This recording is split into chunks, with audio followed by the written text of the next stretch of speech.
Good morning दोस्तों, आप लोगों को स्वागत है। दोस्तों, आज हम डेंगू फीवर के बारे में पूरी तरीके से डिस्कस करने वाले हैं।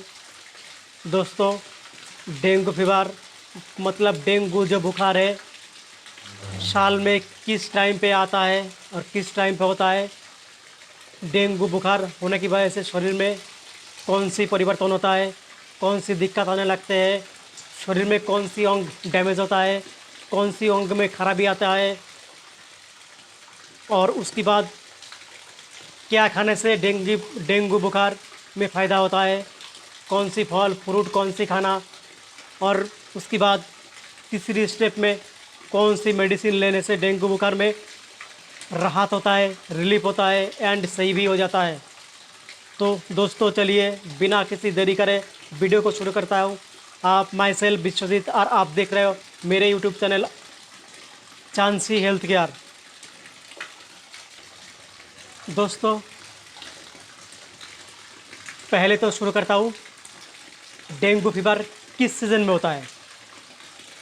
डेंगू फीवर सितंबर की सेकेंड वीक से लेकर नवंबर की फर्स्ट वीक तक, ये जो टाइम पीरियड है, इस टाइम पीरियड में पानी खूब बरसता है और धूप भी होता है, साथ में गर्मी बहुत होता है। लेकिन ये पानी गिरने की वजह से जे काफ़ी जगह पानी जमा रहता है और साफ पानी में जो मच्छर पैदा होता है, मस्कीटो जन्म लेता है। वो मच्छर एडिस, स्त्री एडिस मच्छर जो होता है वो डेंगू बीमारी की वाहक है। दोस्तों, डेंगू एक ऐसा बीमारी है जिसको हड्डी तोड़ बुखार भी कहा जाता है, क्योंकि इसमें हाथ पैर में दर्द, सर में दर्द, मसल्स में बहुत सारे दर्द होते हैं, काफ़ी सारे वीकनेस आने लगते हैं। उसके बाद और भी परेशानी होता है। तो किसी को अगर पहले 2-3 दिन से बुखार आ रहा है कि एक हफ्ते तक बुखार आया, उसको बुखार ना नहीं जा रहा है, काफ़ी हद तक कमज़ोरी लग रहा है, हाथ पाँव दर्द कर रहा है, मसल्स दर्द कर रहा है, तो उसको डायग्नोसिस ब्लड टेस्ट कर लेना चाहिए। क्योंकि ब्लड टेस्ट, डेंगू की जो ब्लड टेस्ट होता है वो RRT PCR होता है। ये पहले हफ्ता की होता है। किसी को अगर एक हफ्ता से बुखार आया है तो ये टेस्ट किया जाता है। डेंगू की 2 टेस्ट होता है, एक होता है RRT PCR और दूसरा होता है ANS IgM।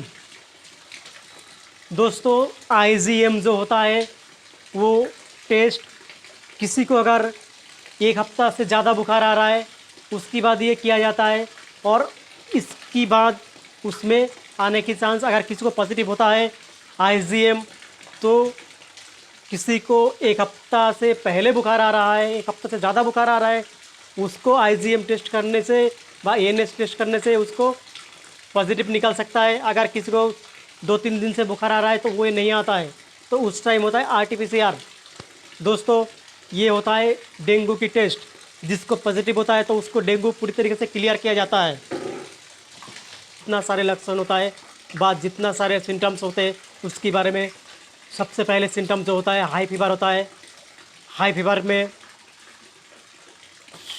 फीवर की वजह से सर में दर्द होने लगता है, चक्कर घूमने आने लगते हैं, जीव उबकाई व उल्टी SMS होता है, पेट दर्द करने लगता है, कोई चीज़ खाने की इच्छा नहीं होता है, हाथ मसल्स पेन एवं जॉइंट पेन भी होता है। साथ में रेशा, मतलब ऐसा है कि डेंगू की वजह से किसी की शरीर में रेडनेस, चकत्ता टाइप में या छोटी छोटी रेड सा फुंसी टाइप में निकाले आते हैं।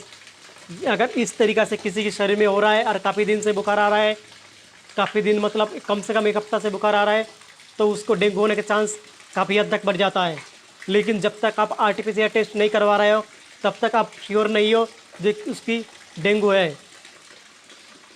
डेंगू में खास करके प्लेटलेट कम हो जाता है, जो शरीर में प्लेटलेट काउंट होता है वो कम हो जाता है, TLC कम हो जाते हैं और ब्लड में हीमोग्लोबिन परसेंटेज भी कम हो जाता है। तो ये 3 सिम्टम जिसकी शरीर में दिखाई पड़ता है तो वो 99% श्योर होता है डेंगू होने का चांस। आरटीपीसीआर टेस्ट करने से, ये तो साधारण टेस्ट है, लेकिन आरटीपीसीआर टेस्ट करने से वो पूरी तरीके से डेंगू पता लगता है। दोस्तों, आप आते हैं डेंगू होने के बाद कौन सी खाना ह्यूमन बॉडी को एब्जॉर्ब करते, फ़ायदा करते, या कौन सी खाना नुकसान करते, कौन सी खाना नहीं लेना चाहिए, कौन सी खाना लेना चाहिए। खाना, जब हमारे शरीर में डेंगू हो जाता है या डेंगू हमारे शरीर में इंटर कर जाता है, उस टाइम शरीर में लीवर कमज़ोर हो जाता है, जो डाइजेस्टिव सिस्टम होता है वो काफ़ी हद तक वीक हो जाता है। तो इसलिए उस टाइम लिक्विड खाना लेना चाहिए जो हमारे शरीर में जल्दी ऑब्जर्व कर ले, और मेरे शरीर में जो कमज़ोरी है, वीकनेस है, वो काफ़ी हद तक सही हो जाए। सबसे बढ़िया खाना है, सबसे बेटर खाना होगा जो हम लोग मरीज़ को प्रिस्क्राइब करता हूँ, बताता हूँ, वो है नारियल पानी, lemon, kiwi fruit, liquid juice, ये सब सारे चीज़, पपाया, पपीता, पका हुआ पपीता, और सबसे अच्छा चीज़ है बकरिया की दूध एंड पपीता की पत्ती पीस के एक साथ पिलाने से जो इन डिक्रीज ऑफ प्लेटलेट है, जो प्लेटलेट काउंट कम हो गए थे वो इंक्रीज़ होता है और मरीज़ धीरे धीरे रिकवर हो जाते हैं। और हम लोगों को डेंगू होने के बाद नहीं खाना चाहिए जो चीज़ गरिष्ठ है, खाना जल्दी हम लोग पचा नहीं पाते, टाइट खाना है, मसालादार खाना है, ये सब खाना बिल्कुल भी लेना नहीं चाहिए। ये सब लेने से शरीर में और भी दिक्कत, लीवर में प्रेशर पड़ता है और हम लोगों को दिक्कत होने लगते हैं। दोस्तों, ये है हम लोग क्या लेना चाहिए और क्या लेना नहीं चाहिए। अब आता हूँ मेडिसिन के बारे में।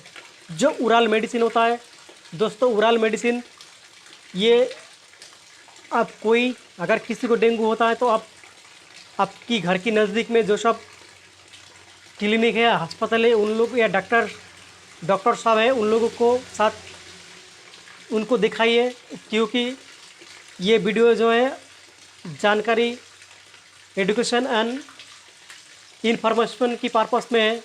तो दोस्तों, अगर कोई भी बात जानना है तो मेरे नंबर पर फ़ोन भी कर सकते हो। तो अब हम बताता हूँ मेडिसिन के बारे में। मेडिसिन तो पहले मरीज़ को अगर बुखार आता है तो कम से कम उसको पैरासीटामोल 650 mg देना चाहिए अगर एडल्ट हो तो। अगर बच्चा होता है तो उसकी डोज अलग अलग होते हैं, तो उस अलग अलग होता है, तो अलग अलग सबसे दिया जाता है। पैरासीटामोल 650 mg, हल्का एंटीबायोटिक जीपी, और साथ में पेलाटीमैक्स टैबलेट और हाइड्रोकॉर्टिसोन टैबलेट, और सुबेरे सुबेरे पेंटाप्राजोल, मतलब कोई भी गैस वाली दवाई DSR होते हैं तो वो सुबेरे सुबेरे देना चाहिए। ये जो तीनों मेडिसिन बताया हमने, तो ये तीनों मेडिसिन सुबह शाम देना चाहिए दोस्तों। ये ओरल बाग खाने की दवाई होता है जो कि पेशेंट को लेना चाहिए।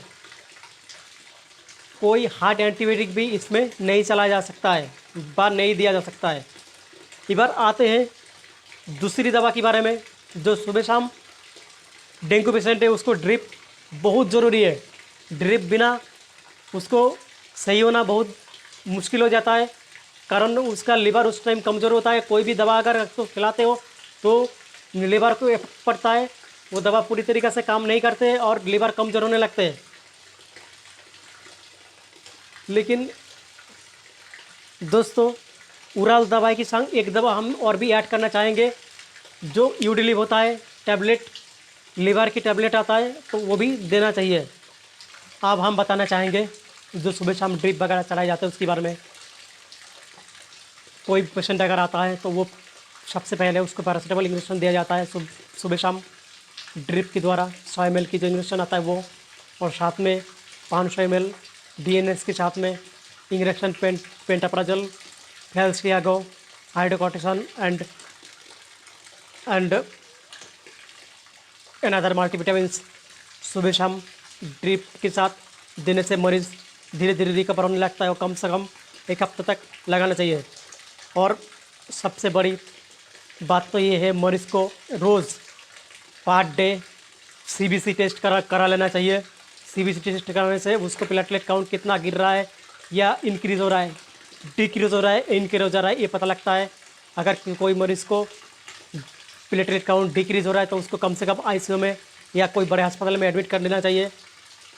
दोस्तों, एक चीज़ और भी नोट करना चाहिए जो हम लोग नहीं करते, तो ये कम से कम सामाजिक दायित्व है और हर परिवार को ये कर लेना चाहिए। नोटेड, घर के आसपास में जितना सारे पानी, साफ पानी जमा रहते वो पानी में डेंगू मच्छर जन्म लेते, तो वो पानी को फेंक देना चाहिए, रखना नहीं चाहिए। और कोई भी मॉर्टिन कॉयल जलाना चाहिए जो मच्छर ना लगे। और साथ में मॉर्टिन कॉयल व कपूर जो होता है वो जलाने से भी मच्छर भाग जाता है। और सबसे अहम बात है, कोई अगर रात को लेटता है तो कम से कम मच्छरदानी लगाने से ये डेंगू की हद से बचा जा सकता है। नमस्कार। यहाँ पे वीडियो ख़त्म करता हूँ। नमस्कार।